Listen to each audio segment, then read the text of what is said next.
ये जो क्वेश्चन आपको दिखाई दे रहा है ना, ये क्वेश्चन कक्षा 10 का है। अध्याय है हमारी 12, जिसका नाम है पृष्ठीय क्षेत्रफल एवं आयतन। इंपॉर्टेंट क्वेश्चन है, ऐसा क्वेश्चन आपके एग्जाम में आ सकता है, तो पूरा वीडियो देखना है, अच्छे से आपको समझ में आ जाएगा। ठीक है, तो चलो शुरुआत करते हैं। तो यहाँ पे देखो अपनों को क्या दिया हुआ है, दो गोलों के पृष्ठीय क्षेत्रफलों का अनुपात दिया हुआ अपनों को 4:9। दो गोलों के पृष्ठीय क्षेत्रफलों का अनुपात दिए रखा अपनों को, उनकी त्रिज्याओं और उनके आयतनों का अनुपात अपनों को ज्ञात करना है। ठीक है, तो सबसे पहले इसको करते हैं अपन। तो गोले का पृष्ठीय क्षेत्रफल क्या होता है, तो गोले का पृष्ठीय क्षेत्रफल होता है 4πr²। अब दो गोले हैं तो इसको मान लो r1 का स्क्वायर, और दूसरा गोला मान लेते हैं अपन 4πr2 का स्क्वायर। r1 r2 दो त्रिज्या है, अलग अलग गोले हैं ना, तो अलग अलग त्रिज्या होगी। ठीक है, तो पहला गोला है अपना 4πr², उसका क्षेत्रफल है ना। दूसरे वाले गोले का पृष्ठीय क्षेत्रफल है अपना 4πr2 का स्क्वायर। अब इन दोनों गोलों का जो अनुपात दे रखा है वो कितना दे रखा है, 4:9। तो 4:9 को अपन ऐसे भी लिख सकते हैं 4/9। तो ये आ जाएगा, ये 4/9। तो इस गोले का अनुपात ये, इन दोनों गोलों का अनुपात ये हो गया। अब देखो, ये 4 से 4 कट जाएगा, ये पाई से पाई कट जाएगा। ठीक है, अब देखो यहाँ पे घात सेम है दोनों की, तो यहाँ इसको ऐसे भी लिख सकते हैं r1/r2, इसका होल स्क्वायर बराबर हो जाएगा 4/9। ठीक है, अब ये घात 2 है, इसको मैं इधर बराबर के इधर लेके जाऊँगा तो किस में बदल जाएगी, ये अंडर रूट में। तो r1/r2 ये हो जाएगा अपना √4/9। अब देखो, इसको अपन ऐसे भी लिख सकते हैं, √4/9 को अपन ऐसे अलग अलग करके भी लिख सकते हैं, √4/√9। अब देखो, √4 की वैल्यू 2 होती है, और √3 की वैल्यू कितनी होती है, 9। सॉरी, √9 की वैल्यू कितनी होती है, 3। ठीक है, तो ये आ जाएगा अपना, इसका आंसर आ जाएगा अपना 2/3। अब ये √4 की वैल्यू 2 कैसे होती है वो बता देता हूँ आपको। तो √4 इसको अपन लिख सकते हैं, आपको दिखाई दे रहा है क्या ये, अब दिखाई दे रहा होगा आपको, है ना। तो √4 की वैल्यू 2 कैसे होती है, √3 की वैल्यू 9, √9 की वैल्यू 3 कैसे होती है वो बता रहा हूँ। देखो, √4 को अपन ऐसे लिख सकते हैं, √2 × 2। देखो, 4 को अपन 2 × 2 लिख सकते हैं, 2 को 2 से गुणा कर 4 आ जाएगा। अब इसको अपन और ऐसे भी लिख सकते हैं, 2 × 2 को अपन 2 की घात 2 ऐसे भी लिख सकते हैं। अब घात 2 से ये अंडर रूट कट जाता है, तो यहाँ से आंसर कितना आ गया, √4 की वैल्यू कितनी आएगी अपनी, 2। तो इस तरीके से आई। अब ऐसे √9 की वैल्यू भी निकाल सकते हैं, तो देखो √9 बराबर इसको क्या लिख सकते हैं, √3 × 3।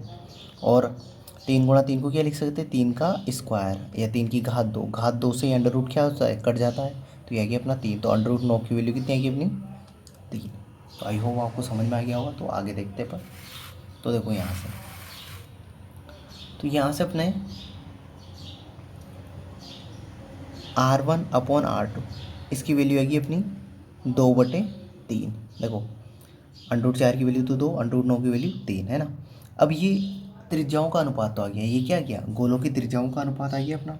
अब अपनों को आयतनों का, गोले के आयतन का अनुपात निकालना है ना।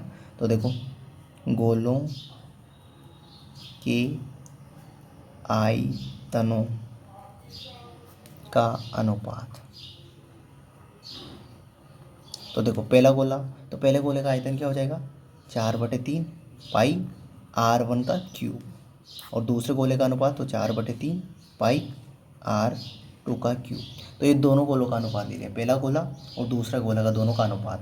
अब देखो कुछ नहीं करना है, ये देखो 4/3 ऊपर भी है, 4/3 नीचे भी कट जाएगा, पाई ऊपर भी है, पाई नीचे भी कट जाएगा, तो बचा क्या, ऊपर नीचे। तो ऊपर तो बचा r1 का क्यूब बटे r2 का क्यूब। अब देखो r1 की वैल्यू कितनी है, r1 की वैल्यू है 2, तो यहाँ रखा है मैंने, देखो इधर 2 का क्यूब बटे r2 की वैल्यू कितनी है, 3, तो 3 का क्यूब। अब देखो 2 का क्यूब का मतलब क्या होता है, देखो यहाँ समझना अच्छे से। 2 का क्यूब का मतलब होता है 2 × 2 × 2। ठीक है, 3 का क्यूब का मतलब होता है 3 × 3 × 3। मतलब ये जो घात है ना, जिसके ऊपर लग रही है उसको उतनी बार लिखना है। जैसे 2 की घात कितनी, 3, तो 2 को कितनी बार गुणा करना है, 3 बार। 2 को कितनी बार गुणा करना है, 3 बार, है ना। और 3 की घात 3 का मतलब है 3 को कितनी बार गुणा करना है, 3 बार। ठीक है, तो देखो गुणा कर रहे हैं, तो 2 को 2 से किया तो 4, 4 को 2 से किया तो 8, ये तो 8 आ गया।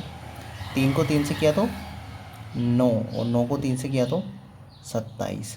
तो यहाँ पे वैल्यू रख दो उसकी। तो देखो 2 का क्यूब का मान कितना है अपना 8 और नीचे 3 का क्यूब का मान कितना है 27। तो 8/27। तो यहाँ पे दोनों गोलों का जो आयतन है उसका अनुपात आ जाएगा अपना 8:7। इसको 8:7 लिख सकते हैं ना। तो यहाँ लिख रहा हूँ मैं नीचे। तो देखो सबसे पहले तो अपने दोनों लिख लेते हैं। तो दोनों गोलों की त्रिज्याओं का अनुपात, ठीक है। तो वो कितना आया था अपना 2/3 आया था। तो इसको क्या लिखेंगे 2:3। तो वो आ गया है ना। ऐसे ही दोनों गोलों के आयतनों का अनुपात, तो वो आया अपना कितना 8/27। तो इसको लिखेंगे अपन 8:27। ये आंसर आ गया अपने दोनों, ठीक है। तो आई होप ये वीडियो आपको अच्छे समझ में आया होगा, ये क्वेश्चन अच्छे समझ में आया होगा, ये वीडियो पसंद आया होगा। तो इस वीडियो के लिए इतना ही। अगले वीडियो में अगले क्वेश्चन के साथ मिलते हैं। Thank you, bye.